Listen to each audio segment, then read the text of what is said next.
Isoi, Isoi. Kamu umurnya berapa, Mas? Arlio. Aselio. Rosalio. Sudah menikah belum, Mas? Belum. Aneh. Papa mama Acai. Papa mama Papa mama masih ada di rumah? masih Orang tua? Bapak sudah meninggal. Oh, Bapak izin pose, ayo Mama saja.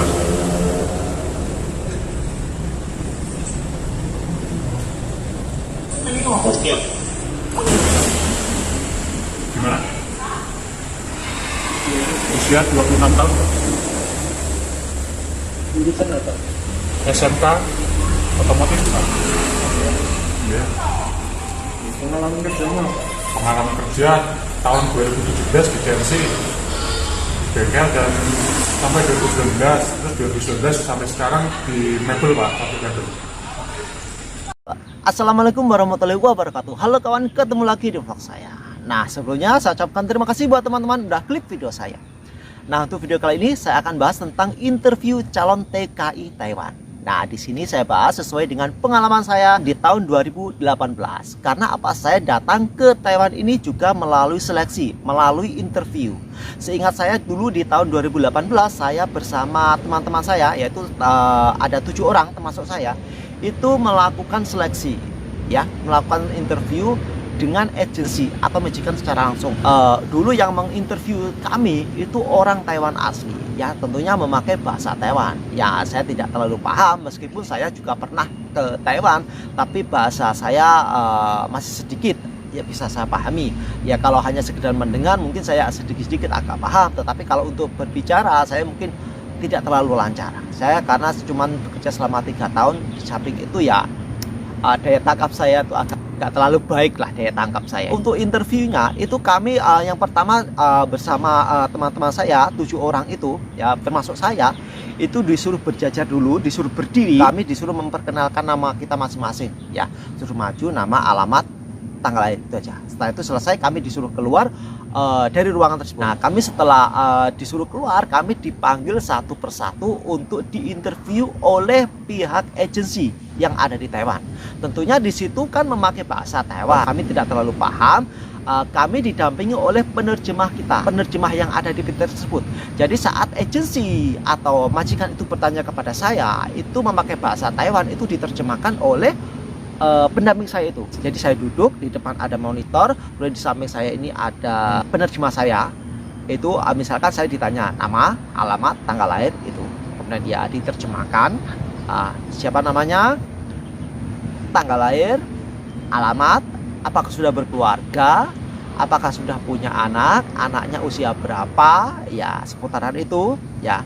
Kemudian pengalaman kerja, kemudian ditanya seputaran kesehatan kita, apakah pernah operasi, apakah sudah pernah jatuh, apakah ada tato, apakah ada bekas tindikan, apakah ada masalah dengan buta warna. Itu saya jawab tidak ada tato, tidak ada bekas tindikan, tidak pernah operasi, tidak pernah ada kecelakaan, tidak buta warna. Itu saya jelaskan semua. Saat di interview itu data saya itu sudah dikirim ke pihak agensi yang ada di Taiwan tersebut. Nama, alamat, dan pengalaman kerja saya itu sudah dipegang untuk biodatanya di agensi tersebut.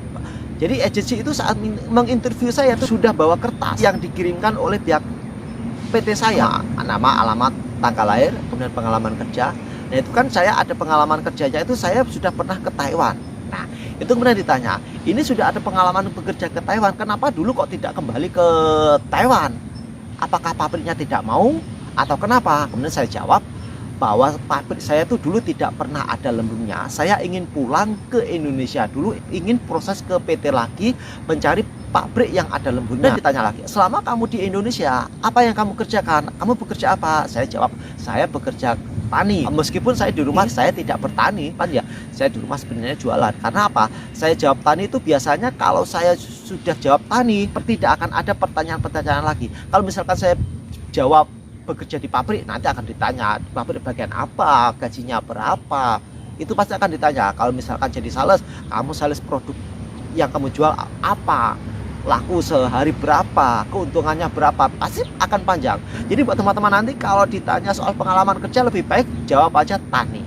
Itu udah, saya yakin pertanyaannya itu udah berhenti di situ. Nah, setelah saya jawab tani itu kan sudah berhenti kan, akhirnya mencari pertanyaan lagi. Pabrik kamu ini bagus, ada lemburnya. Apakah kamu nanti siap untuk kerja lembur? Siap. Apakah kamu akan keberatan kalau hari Minggu disuruh masuk? Saya jawab tidak. Itu selesai. Akhirnya saya disuruh berdiri. Saya disuruh push up sebanyak 30 kali, kemudian sit up sebanyak 30 kali.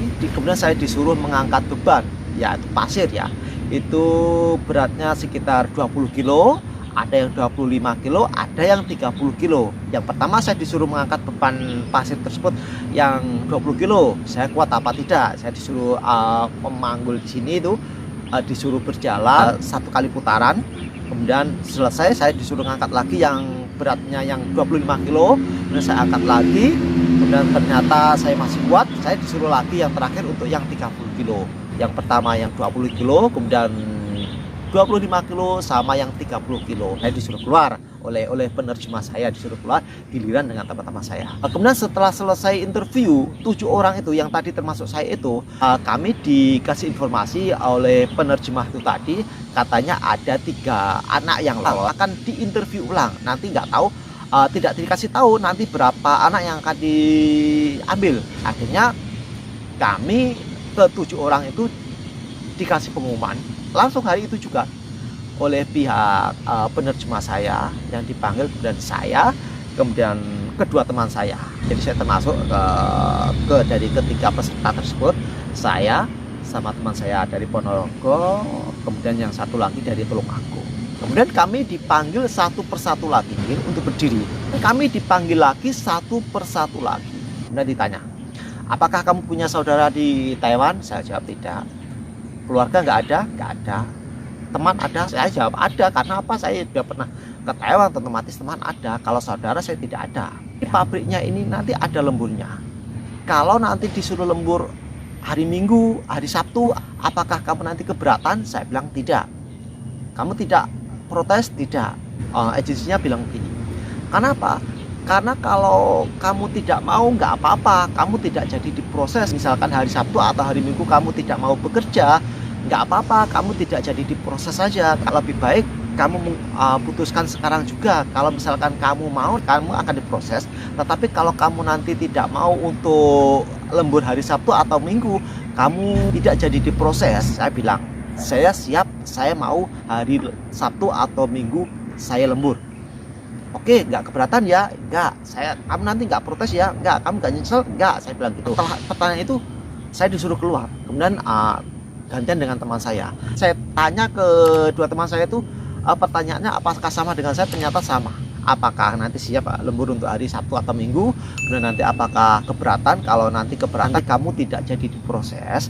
Tetapi kalau kamu mau hari Sabtu ataupun Minggu kamu mau lembur, nanti akan diproses untuk pabrik tersebut. Teman saya juga bilang katanya mau sebenarnya. Tetapi setelah kami bertiga selesai interview, disuruh oleh pihak PT untuk pulang. Tiba-tiba saat saya berada di bis ya, itu dapat SMS, dapat WA dari pihak PT bahwasanya yang diambil cuma satu, yaitu nama saya saja. Jadi kedua teman saya itu tidak jadi diambil, katanya pabriknya cuma ngambil satu ya. Jadi alhamdulillah saya bisa lolos, bisa bekerja di pabrik yang saya tempati ini, yaitu pabrik kabel. Ya meskipun lemburannya nggak terlalu banyak, ya saya tetap syukuri sehari cuman lembur 2 jam. Tetap saya syukuri daripada saya berangkat ke Taiwan nggak ada lemburnya.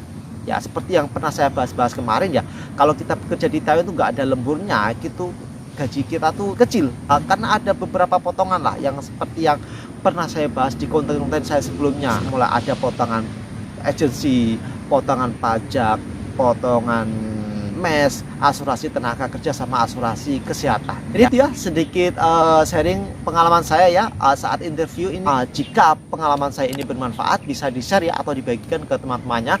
Semoga teman-teman yang mau interview paling enggak bisa tahulah garis besarnya pertanyaannya seputaran itu. Ya meskipun nanti nggak sama ya nggak beda jauh lah. Pertanyaannya seperti itulah. Ya tentang pengalaman, nama, alamat, disuruh mengangkat beban. Ya seputaran itulah, nggak jauh. Semoga ini bermanfaat. Jika ada pertanyaan silahkan tulis di kolom komentar. Atau nanti bisa juga follow Instagram saya yang akan saya cantumkan di kolom deskripsi. Nah gitu aja ya. Wassalamualaikum warahmatullahi wabarakatuh.